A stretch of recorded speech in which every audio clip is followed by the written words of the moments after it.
그러므로 내가 이것을 말하며 주 안에서 증언하노니 이제부터 너희는 이방인이 그 마음에 허망한 것으로 행한 같이 행하지 말라.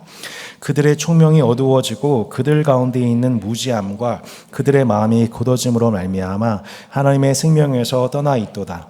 그들이 감각 없는 자가 되어 자신을 방탕에 방임하여 모든 더러운 것을 욕심으로 행하되 오직 너희는 그리스도를 그같이 배우지 아니하였느니라.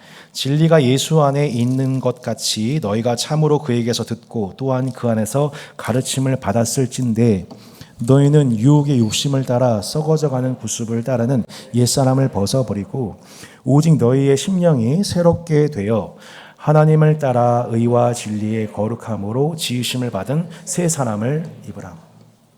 아멘. 여러분 혹시 겹지방이라는 말을 들어보셨습니까? 겹지방. 지방이 겹겹이 쌓였다. 삼겹살 이게 말씀드린 게 아니고 겹지방이란 겹지인방의 줄임말입니다. 겹지인방 들어보셨나요? 겹지인방이란 지인의 개인 정보와 사진을 공유해서 딥페이크 영상을 만들어 그 영상을 팔아 수익을 내는 텔레그램 모임을 겹지인방 곧 겹지방이라고 합니다. 그런데 이 겹지방을 이끄는 수장이 놀랍게도 14살짜리 청소년, 중학생이었습니다.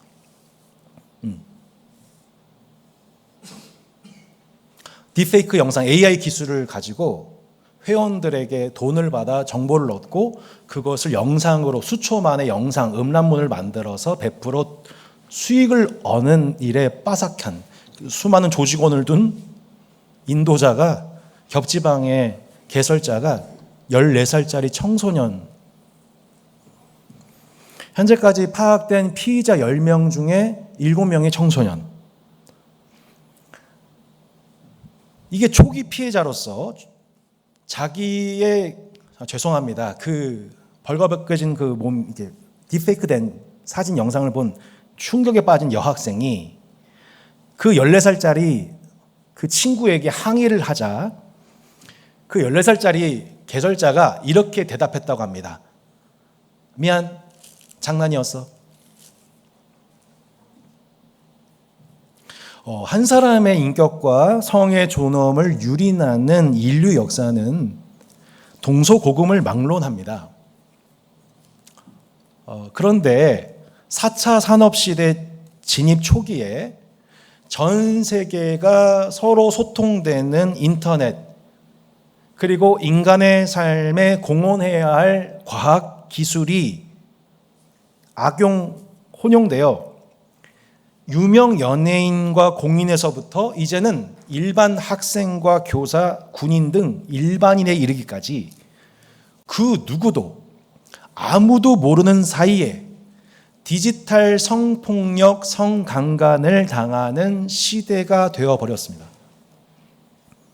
그런데 이 텔레그램 방이 도대체 어디까지 퍼져 있는지가 아직까지도 파악이 안 되고 지금 파악된 바로는 전국의 170개 학교에 피해자들이 발견되고 있고 이에 그 방에 들어와 있는 회원 수가 20만 명이 넘는다고 합니다. 지금 우리가 살고 있는 시대입니다. 한마디로 내 옆에 있는 친구가 내 자녀의 친구가 마치 마피아 게임에 하고 있는 지금 우리 일상이 마피아 게임이 되고 있다는 거예요.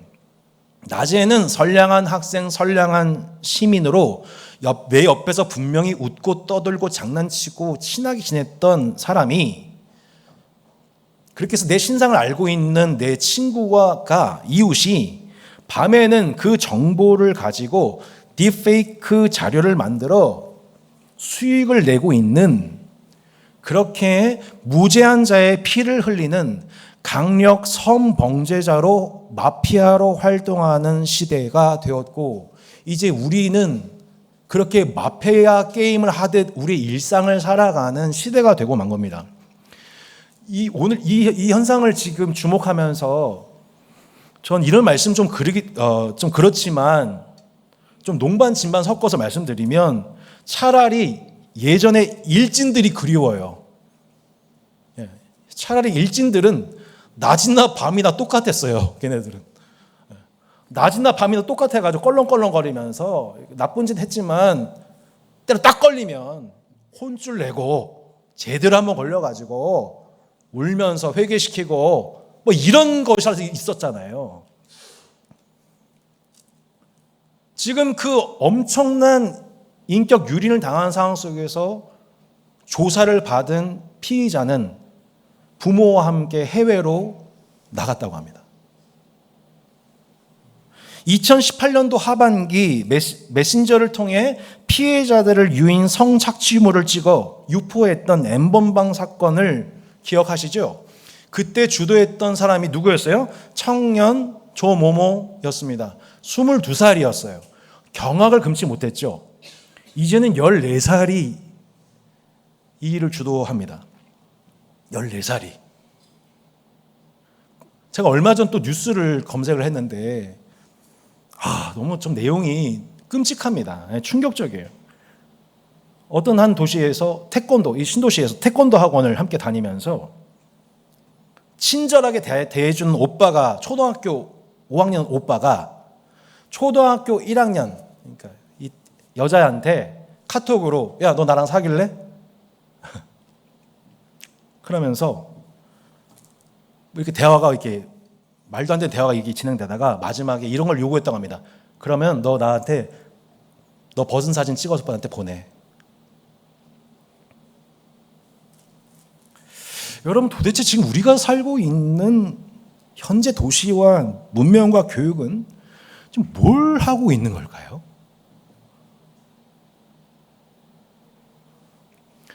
지금 이 문명 어디로 가고 있는 건가요, 여러분?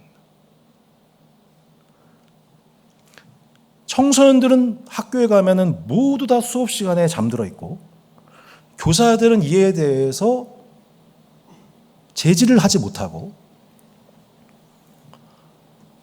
낮에는 학생의 모습으로 밤에는 마피아 활동하고 있는 청소년들, 또한 그 딥페이크 영상을 구입해서 쾌락을 따라가고 있는 성범죄에 집단적으로 가담하고 있는 이 청소년들의 모습에 대해서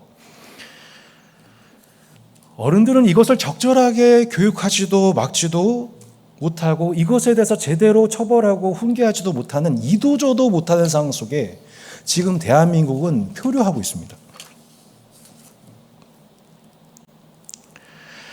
그렇게 타락해 가고 있는 도시 문명을 바라보며 탄식하던 한 선교사가 있었습니다. 바로 에베소 교회를 개척한 사도 바울이었습니다. 사도 바울과 동시대를 살고 있던 한 사회 비평가는 역사 기록물을 통해 에베소 도시를 이렇게 평가했습니다. 이것은 사나운 짐승의 사회입니다. 그러나 짐승은 서로 유순하며 자기 종족을 물어뜯지는 않습니다. 하지만 사람은 서로를 물어뜯습니다. 이 점에서만 사람은 말 못하는 짐승과 다릅니다. 사나운 짐승의 사회. 여러분, 무엇이 한 도시 문명을 짐승으로 만듭니까? 여러분, 에베소 도시 하면 뭐니 해도 에베소 도시에 가장 강력한 영적인 영향을 끼치고 있던 것은 바로 아데미 신전입니다. 도시 한복판에 세워진 대형 신전입니다. 풍요와 다산의 신, 다산동 주민들 이렇게 좀 경계하셔야 돼요. 풍요와 다산의 신 에베소를 아데미를 음란하게 섬기는 신전의 밤이 되면 그 신이 허용했다고 하는 신학적 정당성 하에 난잡하고 변태적인 성행위, 동성애가 버젓이 이루어지고 이를 위시하는 신전 창기와 환관들, 그리고 그것을 누리며 노래하고 춤추는 자들이 가득한 밤이 됩니다. 마피아의 밤이 열린 거죠. 술과 쾌락으로 취한 자들 간에 서로 연합하고 연대되고, 그리고 그 밤 시간 동안 모종의 거래와 대화들이 오고 가면서 결과적으로 그들 안에는 무죄한 자의 피를 흘릴 수많은 경제적 계획들로 도시 힘없는 희생자들을 양산시키는 그 범죄의 원흉이 되는 장소가 바로 아데미 신전이었던 겁니다. 그렇게 마피아끼리 모여 마피아의 밤을 보낸 그 다음 날은 아무 일도 없다는 듯이 그들은 다시 일상에 참여하여 평범한 시민의 얼굴을 가지고 학교와 도시 곳곳으로 들어가게 되는 거죠. 하지만 그 전날 밤 선량한 시민들은 무슨 일이 일어난지도 모른 채, 어떤 희생자가 발생한지도 모른 채 일상을 살아가다가 생각지도 못한 딥페이크 영상, 생각지도 못한 신종 사기를 당해 피눈물을 흘리게 되고 심지어는 자신의 목숨을 잃고 가족의 질서까지 깨어지게 되는 끔찍한 일을 양산하게 되는 곳이 어디였습니까? 바로 아데미 신전이었고 그것이 바로 사나운 짐승사회였다고 세네카는 기술한 것입니다. 30년 전에 강남 유명한 대형교회 전도 집회 때 본인은 술집을 운영했던 남성을 상대했던 여성인데 전도자를 만나 예수를 믿고 회심한 후에 주님 안에서 새로운 삶을 시작한 한 자매님이 마침내 강단에서 간증을 시작하십니다. 자신이 예수를 믿고 나서 두 가지 큰 충격을 받았다고 하죠. 아니, 이런 더러운 나 자신을 예수님이 사랑하시고 찾아오셔서 용서해 주시고 새로운 삶의 기회를 준다는 이 복음에 그녀는 감격하지 않을 수 없었던 겁니다. 너무나도 큰 놀라움이었습니다. 그런데 그 놀라움과 더불어 그녀는 또 한 가지의 놀라움을 고백합니다. 왜 그랬을까요? 예수를 믿기 전 자신이 상대했던 그 수많은 남성들이 바로 그 교회 안에 잔뜩 모여 있었기 때문인 것입니다.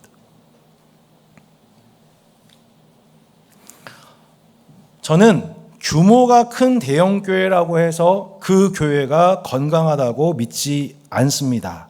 그러나 교회가 크다고 무조건 건강하지 않다고 생각하지도 않습니다. 교회가 작다고 해서 교회가 다 건강하다고 믿지도 않습니다. 교회가 건강하지 않기에 작을 수 있다고도 생각합니다. 교회 간판이 다 걸렸다고 해서 다 교회라고 생각하지 않으며 교회라고 해서 모두 가정과 사회에 자녀들에게 유익이 되는 하나님 나라 공적 기관이라고도 순진하게 생각하지 않습니다. 에베소 신전이 도시 전체를 짐승사회, 곧 반인, 반수, 낮에는 반인, 밤에는 반수. 반인, 반수는 짐승입니다. 그 짐승사회로 짐승사회에 충성하는 시민들로 만드는 데에 에베소의 신전이 기여하듯이 낮에는 열심히 일하나 밤에는 세상에 참여하여 술 취하고 쾌락을 즐기고 모종의 거래를 하는, 그리고 다시 낮이 되면 다시 크리스찬의 모습으로 나타나서 하나님의 형상인 듯 말하고 나는 크리스찬입니다라고 말하는 그런 기독교였다면, 그런 신자들을 양산해내고 그렇게 살아도 된다고 말하는, 예수님이 그 죄를 사하셨다고 매주 선언하는 죄사함의 종교였다면, 한국교회는 사회로부터 짐승사회에 일조했다고 하는 세간의 비판을 우리는 면할 길이 없을 것입니다. 특별히 경제 영역 속에서 투기 세력들에 의해 지역의 집값이 조정이 되고 경제적으로 취약한 이들과 청년들은 계속 외곽으로 밀려나가게 되거나 인생을 살아갈 기회 자체를 박탈당합니다. 심지어 전세 사기를 통해 가정의 생존과 미래를 빼앗는 자들이 여전히 법적 처벌되지 않고 유튜브만 보면 이거 결국에는 다 통과되더라, 결국에는 다 그렇게 사기치고 하는 사람들 더 지금 잘 살고 있다더라. 여러분, 이 사회는 짐승사회입니다.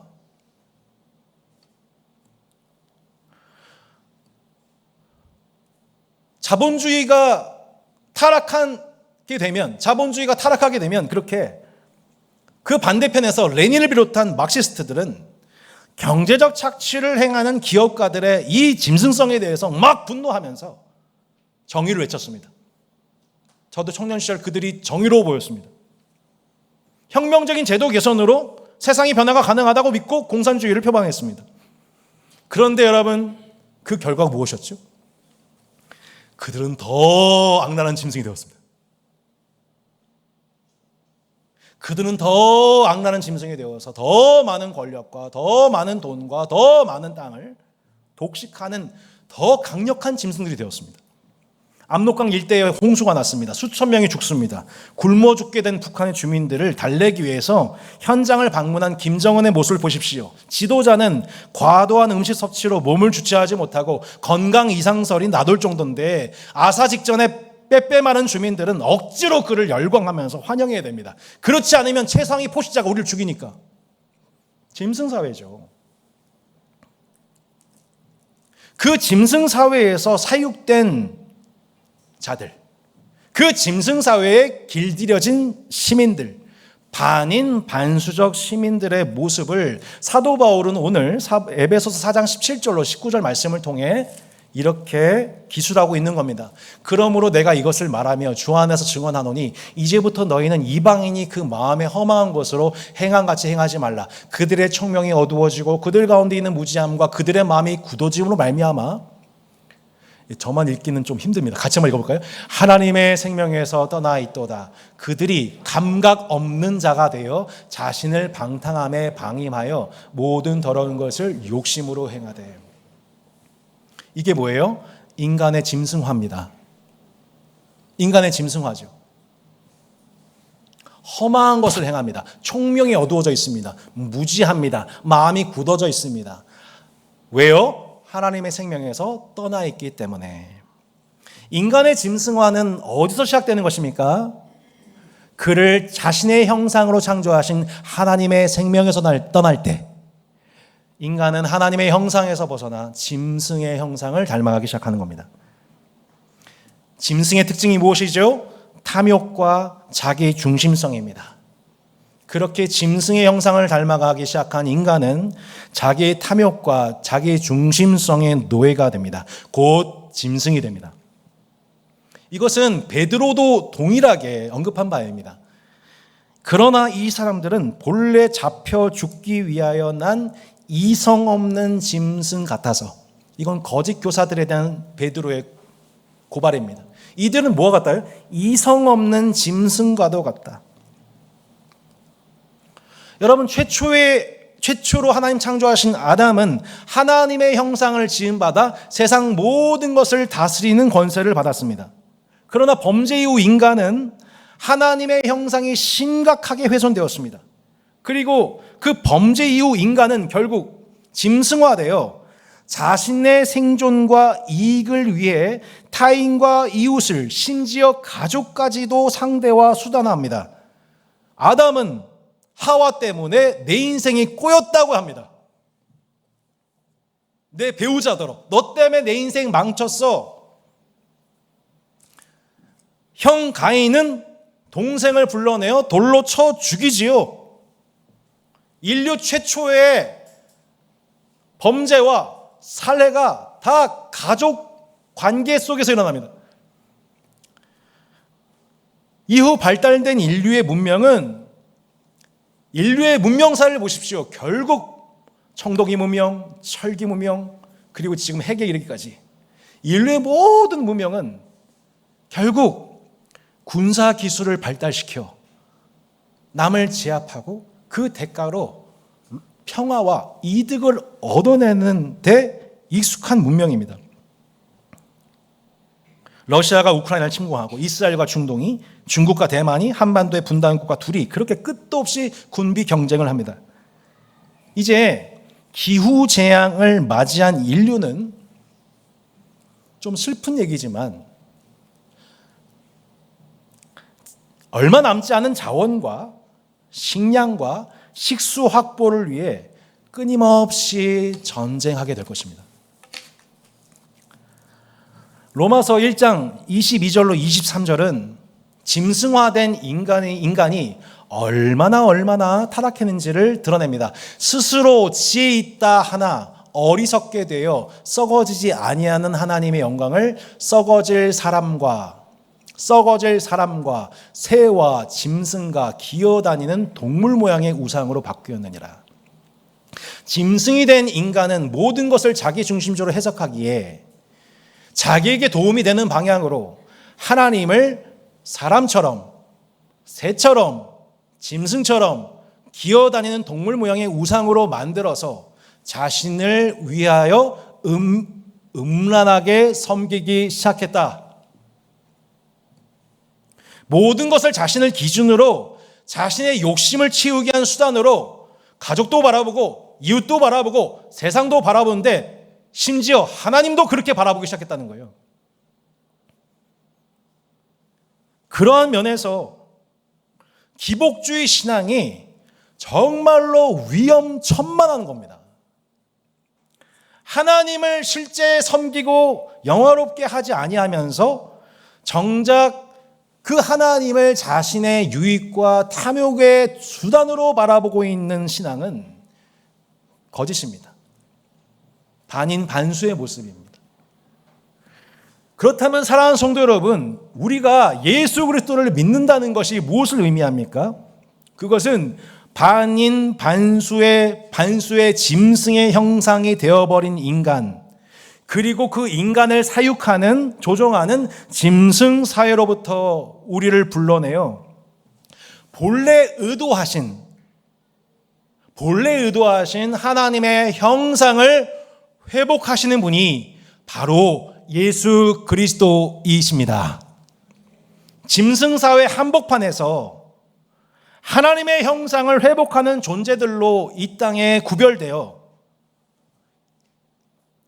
이 짐승 사회의 질서는 결국 무너지고 이 땅에서 그 모든 반인 반수적 짐승의 문명은 이 땅에서 결국 쇠락할 것이며 흔적도 남지 않게 될 것이며 오직 하나님의 영광을 인정하는 지식이 온 땅에 충만해질 것입니다 라고 예수 그리스도가 이 땅에 하나님 나라를 시작하셨습니다. 너희는 그 유혹의 욕심을 따라 썩어져가는 구습을 따르는 옛사람을 벗어버리고 오직 너희의 심령이 새롭게 되어 하나님을 따라 의와 진리의 거룩함으로 지으심을 받은 새 사람을 입으라 이렇게 말씀합니다. 자, 여러분, 성도가 새 사람을 입는다, 이게 무슨 뜻인가? 골로새서에 보면 분명히 나옵니다. 같이 한번 읽어볼까요?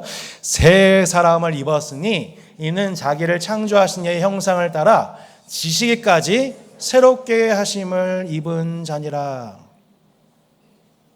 우리가 군입대하게 되면은 시민의 옷을 벗고 군복을 착용한 상태로 1년 365일 살아갑니다. 그리고 군인으로서 어떻게 살아가야 되는지 모든 지침을 새롭게 교육받듯이 짐승의 형상을 가졌던 인간의 그 모든 옷을 벗어버리고 이제는 예수 그리스도의 새 사람의 옷을 입고 입을 뿐더러 그 옷에 걸맞는 경찰의 옷을 입으면 경찰로 살아가듯 법관의 옷을 입으면 법관으로 살아가듯 우리가 새 사람의 입을 옷을 입으면 그것에 맞는 새로운 지식으로 살아가게 되듯이 우리가 그 옛사람을 벗고 새 사람을 입은 자로 태어나게 되었다는 것입니다. 만약 이 믿음이 없다면 여러분 안에 예수 그리스도를 믿는 믿음이 없다면 결국 여러분은 유혹의 욕심을 따라 요동하고 썩어져가는 구습을 따르는 짐승 사회의 일원으로서 충성하게 되십니다. 예. 주일 예배 드린 건 아무 문제가 없어요. 뭐 어디 전국 한국교회에서 당신은 반인 반수의 형상을 지녔으므로 이 예배 드릴 수 없습니다라고 못 들어오게 하는 교회가 있나요? 뭐라고 그래요? 환영합니다. 다 오세요라고 하죠.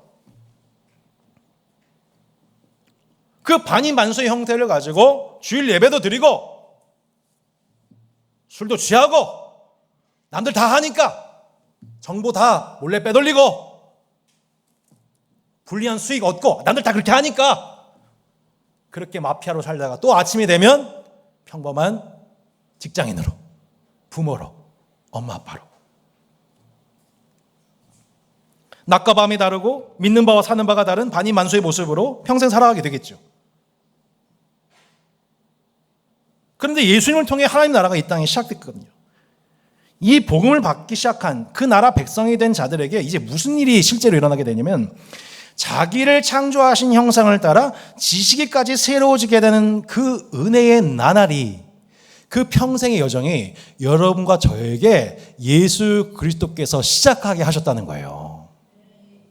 제가 이 설교를 좀 실감나게 하기 위해서 어제 밤 10시에 13분짜리 만화 영화를 봤습니다. The Beauty and the Beast. 네, 미녀와 야수. 미녀와 야수. 한때 저 아내의 별명 미녀와 야수. 네, 이렇게. 네, 네. 제가 옛날에 몸무게 118kg였거든요. 아내는 45kg. 그 모습 보면서 청년들이 미녀와 야수다 막 그랬었습니다. 네, 네.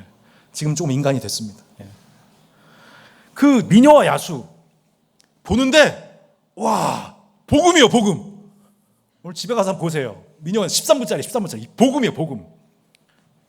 어느 날 미녀의 아버지가 길을 헤매다가 누굴 만나요? 야수. 그 야수 누구예요? 사자의 얼굴을 한, 인간의 모습을 한 반인반수의 야수. 그 야수의 집에 아버지가 갇혔어요.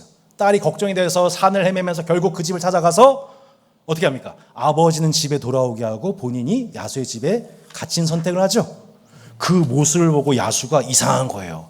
아니, 어떻게 저런 행동을 할 수가 있지? 마음이 이상한 감정을 느끼기 시작합니다. 근데 어느 날 이 딸이, 이 미녀가 병에 걸립니다. 그러자 야수가 자기도 본인도 모르게 어떻게 해요? 그 몸을 돌봐주고 땀을 닦아주고 막 치료를 해줍니다. 그리고 그와 함께, 그녀와 함께 식사도 하고 도서관에서 책을 보내요. 책을 보는데 책에 보니까 사랑이란 단어가 나와요. 그래서 사랑이 뭐니? 라고 물어보니까 그 미녀가 이렇게 대답합니다. 왠지 그 사람 생각하면은 막 웃음도 나고 좋아지기도 하고 고맙기도 하고 미안하기도 하고 뭔가 도움이 되고 싶은 마음, 뭐 그런 게 사랑이 아닐까요? 이렇게 얘기하는 거예요. 그랬더니 야수가 더 마음이 이상해져요. 왜? 본인이 그 미녀를 보면서 느끼는 감정이거든요. 이 딸이 아버지는 그리움으로 힘들어하니까 결국에는 이 야수가 일주일 동안 아버지 집에 갔다 오라고 허락을 해줘요. 점점 변하죠. 사람처럼 변해요. 근데 일주일 동안 갔는데 아버지가 어떻게 다시 그 야수의 품으로 딸을 보낼 수 있겠어요? 그러니까 아버지가 죽는 신용하면서 딸아 가지 마라, 다시 가지 마라, 나 죽겠다. 결국 일주일의 기한을 넘기게 됩니다. 야수는 그녀를 기다렸는데 오지 않자 상사병에 걸려 결국 쓰러지고 말죠. 그 소식을 듣고 그 미녀가 야수에게로 곧장 달려갑니다. 그러자 그녀를 만난 이 야수가 어떻게 되었어요? 주일학교 여러분, 어떻게 되었어요, 여러분? 갑자기 그 사자의 얼굴을 했던 반인반수의 짐승이었던 그분이 갑자기 잘생긴 왕자의 모습으로 짜잔 하면서 이렇게 나타나는 거죠. 그래가지고 막 잘생긴 모습으로 그래서 이제 서로 막 사랑에 빠져가지고 얼레리 껄레리 했답니다. 할렐루야. 이게 이제 뭐예요? 미녀와 야수잖아요. 미녀와 야수. 미녀와 야수. 알고 봤더니 마녀의 저주를 받았던, 그래서 반인반수가 되었던 이 야수가 사랑의 의미를 깨닫고 나서야 다시 인간의 모습이 되었다. 나라를 다스리는 왕자로 회복되었다. 우와, 이거 완전 복음 아니에요, 여러분? 반인반수의 저주받은 야수가 어떻게 다시 인간으로 왕자로 변화되었습니까? 진정한 사랑의 의미를 무엇인지를 알려준 미녀의 사랑 때문이었지요. 마찬가지로 반인반수 상태로 저주받은 인간이 다시 하나님의 형상으로 변화되는 길은 오직 우리를 위해 십자가의 피로 희생당하신 예수 그리스도의 사랑이 우리 안에 들어올 때 가능한 일인 줄로 믿습니다. 허망하고 총명이 어두워지고 무지하고 마음은 굳어지고 감각도 사라지고 그래서 방탕함에 방임하여 모든 더러운 것을 욕심으로 행하는 짐승화된 인간의 모습, 여러분도 경험하시지 않으세요? 여러분, 예수 믿고 나서 우리가 하나님의 자녀가 되었지만 실존적으로 시편 기자도 자기는 짐승과 같다고 얘기했어요. 사도 바울도 본인들은 뭐라고 그랬어요? 죄인 중에 괴수라고 했다고요. 여러분, 저는 주님 안에서 말씀의 해석 안에서 분명히 말씀드릴 수 있습니다. 나는 하나님의 사랑받는 자녀이지만 동시에 나는 죄인 중에 괴수입니다.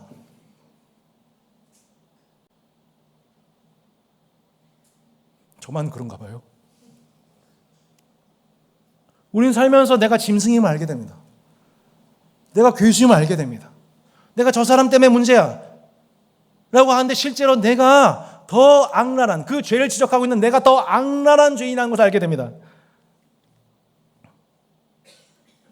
그런데 어떻게 이렇게 악랄해진, 이렇게 짐승화된 내 모습이 어떻게 본래 창조하신 그 아담의 형상을 최초로 회복될 수가 있겠냐는 거예요. 하나님 지으신 모든 세계를 복되게 다스리는 왕같은 제사장으로 어떻게 우리의 삶이 정말로 회복될 수 있겠냐는 거예요. 야수 스스로의 힘으로는 안 되는 거예요, 이거는요.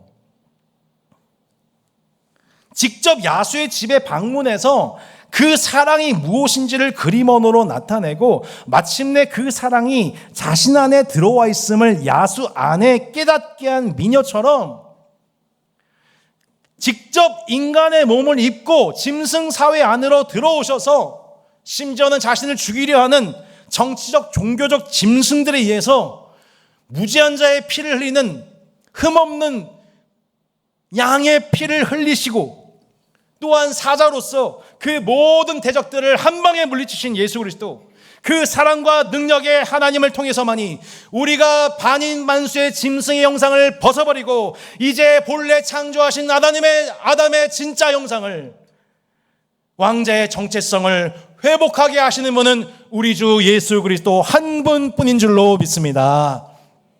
성도 여러분, 복음은 말이 아니라 능력입니다. 하나님은 먼 우주에 계신 분이 아니라 우리를 사랑하셔서 짐승사회의 한복판에 뛰어드신 분이십니다. 십자가에서 피 흘려 죽으시고 부활하신 예수 그리스도의 사랑은 반인 반수가 되어버린 우리 안에 참 하나님의 형상을 완전하게 회복하셨습니다. 그리고 짐승의 형상으로 가득한 이 도시 한복판 대한민국 사회 속에서 그 회복된 하나님의 형상이 무엇인지를 드러내는 하나님의 성전, 하나님의 신전이 되어 하나님과 그 나라가 철학이 아니라 종교가 아니라 추상이 아니라 레알이며 실제임을, 역사임을 깨닫게 하십니다. 그렇게 주님은 우리에게 새로운 정체성과 새로운 생각과 새로운 지식과 새로운 지혜와 새로운 의지와 새로운 마음과 새로운 관계와 새로운 지혜와 새로운 생활과 새로운 욕망과 새로운 가치관으로 살아가는 우리는 주님 안에 새로운 피조물이 된 것입니다. 자기 욕망과 중심성에서 벗어나기 시작하여 하나님과 율법을 사랑하고 그 요구가 우리 안에 이루어지기를 갈망하는 마음이 회심 이전에는 없었습니다. 회심했으니까 가능해진 겁니다. 우리가 짐승이라는 거, 내가 죄인 중에 괴수라는 거 어떻게 알게 되었나요? 회심했기 때문에 알게 된 거죠. 그 후부터 마치 그 야수가 미녀와 함께 동거하면서 점점 그 참 인간의 형상을 닮아가기 시작하듯 인간처럼 행동하기 시작하는 것처럼 점점 짐승의 옷을 벗어가는 것처럼 우리도 주님 안에서 그 반인 반수의 형상으로 살아갔던 우리의 이중성들이 하나 벗겨져 가면서 하나 조금씩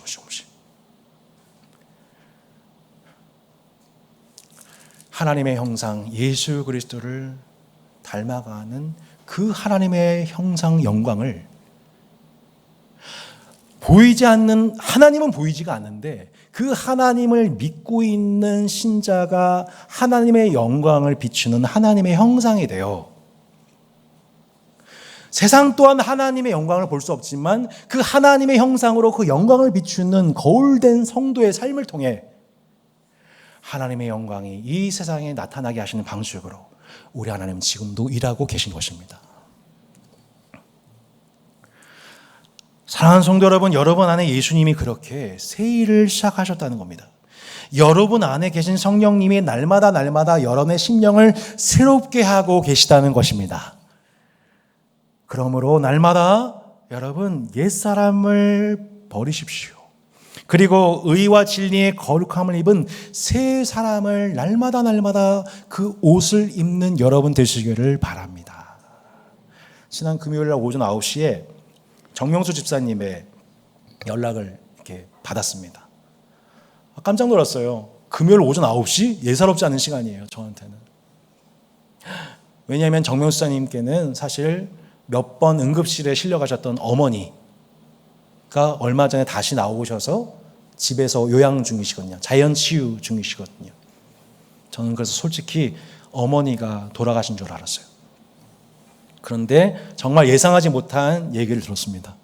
목사님, 저희 아버지가 일주일 전부터 복음에 반응하고 계시는데 저희 아버지께 세례를 좀 베풀어 주세요. 저 그 얘기를 듣고 너무 깜짝 놀랐습니다. 그리고 결국엔 오후 3시에 병중 세례식을 급하게 이제 진행을 하게 된 것입니다. 그런데 이것에는 사연이 있습니다. 이 얘기는 사연이 있습니다. 아버지는 20년 전 집사님과 가족에게 큰 상처를 안기셨습니다. 어머니와 별거 상태로 사셨습니다. 자녀들도 아버지를 용서할 수 없는 마음속에 사셨습니다. 근데 몇 달 전부터 집사님이 예배 시간마다, 기도 시간마다 많이 우십니다. 자꾸 하나님이 그 아버지를 용서하라고 사인을 계속 주시는 거예요. 상처 입은 어머님도 몸이 안 좋으신데 아버지께서 10주 전에 이 허리를 크게 다치셔가지고 결국에는 누워 계시게 되었습니다. 근데 그때 20년 전부터 이 아버지 구원을 위해서 기도하신 한 전도사님, 아까 사진 보셨잖아요. 이 전도사님이 그 몸을 움직이지 못하는 아버지께 매일 찾아가서 그의 똥오줌을 받아내고 음식으로 섬기고 그에게 복음을 전한 그 결과 아버지, 그 황소고집 같았던 아버지가 마침내 복음의 마음을 열고 예수님을 주로 영접하시겠다고 하신 거예요. 그래서 이제 급하게 세례를 받게 된 거죠.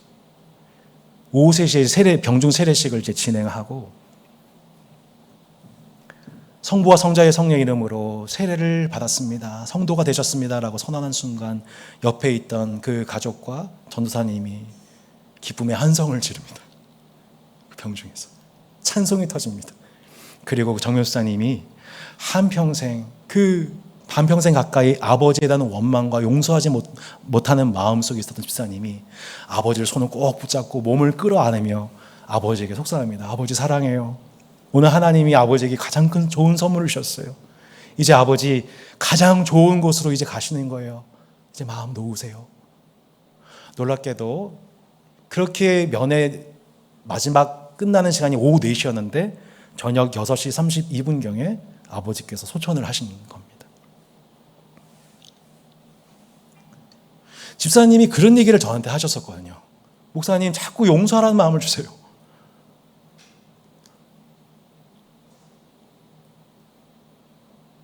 우리 인생에 순종할 기회가 그렇게 많지가 않다. 너가 아버지를 용서하고 복음을 전할 수 있는 기회가 그렇게 많은 게 아니다. 라는 마음을 계속 주셨는데 그거 이제 집사님이 마침내 순종하시고 복음을 전하고 아버지에게 사랑한다고 고백하고 나서 그렇게 아버지가 바로 가셨다고요.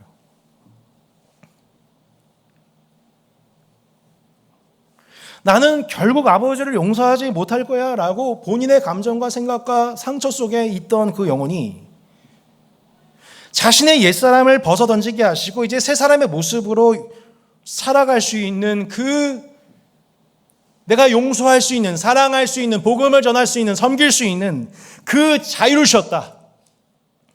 반인반수, 짐승의 형상으로 내 원하는 대로, 내가 하고 싶은 대로, 내 꼴리는 대로 살아가는 그 반인반수의 모습이 아닌 아버지가 잘못한 것이 맞지만 나는 예수 그리스도의 이름으로 그를 사랑하고 축복하고 용서할 수 있다라고 하는 그 하나님의 형상을 입은 자로서 자신에게 자유를 주시고 자신에게 기회를 주셨다는 그 이 영광스러운 복음 앞에 집사님이 마침내 새 사람을 입게 되신 그 장면을 옆에서 보게 된 거죠. 여러분 한번 상상해 보십시오. 여러분 천국에서 어떤 모양으로 여러분 사실 것 같습니까? 여러분 하나님 나라가 죽어서 가는 천당이 아니라 이미 시작된 하나님 나라라면 내가 죽어서 살 그 모습을 지금부터 살아가는 여러분 되시기를 주 이름으로 축복합니다. 세월을 아끼라 때가 악하니라. 의외로 우리가 하나님 앞에 순종할 수 있는 기회가 얼마 남지 않았습니다. 전 주변에서 제 나이대 40대 중후반 성인 남성들이 갑자기 세상을 떠나게 되는 일들을 얼마나 많이 듣게 되는지.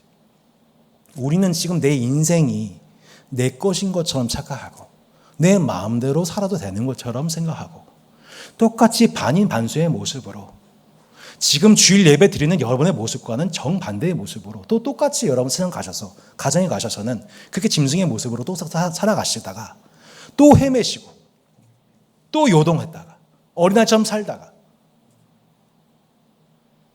그렇게 살아도 여러분 구원받는다고 하면 저도 할 말이 없습니다만 옛사람을 벗어버리고 새사람을 입으라. 우리에게 주신 그 하나님의 은혜가 무엇이냐면 죽어서 그렇게 사는 게 아니라 이미 이 땅에 시작된 하나님 질서 속에서 마치 죽어서 우리가 그렇게 살 것을 믿는다면 지금 이 현장 속에서 하나님 나라를 살아낼 수 있도록 그 하나님 나라를 구현해낼 수 있는 기회를 저와 여러분에게 이미 허락해 주신 줄로 믿습니다. 제가 롯데슈퍼 갔더니 주중에 장보러 사복 입고 슬리퍼 신고 갔더니 아무도 저를 못 알아봐요. 근데 놀랍죠? 제가 양복 쫙 빼입고 갔더니 어머 목사님 막 이래요. 무슨 차이예요? 내가 무슨 옷을 입고 사냐의 차이인 거죠. 여러분 매일매일 여러분이 주일 예배 드릴 때 예수 그리스도의 옷을 입은 자처럼 아멘만 하지 마시고 매일매일 예수 그리스도의 세 사람의 옷을 입으세요. 그러면 주변 사람들이 여러분 보고 크리스찬, 하나님의 자녀, 하나님의 시민, 왕 같은 제사장이시군요. 알아보는 거예요. 여러분이 그 옷을 입지 않고 그냥 세상 사람들의 옷처럼 똑같이 입고 다니시면 하나님 나라가 드러날 기회가 사라지게 되는 거라고요. 한 번만 외치겠습니다. You know what I'm saying? Thank you very much. See you next week. 사랑하는 성도 여러분, 옷은 매일매일 새 사람을 매일매일 입고 새 사람 되셨으면 새 사람의 옷을 매일 입고 살아가십시오. 우리 함께 찬양하고 기도하겠습니다. 우리 함께 주의 손에 나의 손을 포개고 이 고백 드리면서 다시 한번 주님의 사랑을 지금껏 우리를 변화시켜 주신 주님의 사랑을 기억하면서 그 사랑이 우리를 강권하셔서 반인반수의 짐승의 형상에서 이제는 그 하나님의 온전한 형상으로 올 날마다 변화시키신 주님을 찬양합니다. 주님 따스한 교회가 그 반인반수 짐승의 형상을 길러내는 일에 기여하는 그런 사역적인 교회가 되지 않게 해주시고 온 세상 이웃들로 시민들로 하여금 하나님이 살아계시네 그 나라의 형상이 그 영광이 우리의 나타나는 하나님의 형상으로 말미암아 세상에 나타나는 교회로서 우리 공공적인 하나님 나라를 나타내는 교회가 되었으면 좋겠습니다. 우리 함께 찬양하고 기도하겠습니다.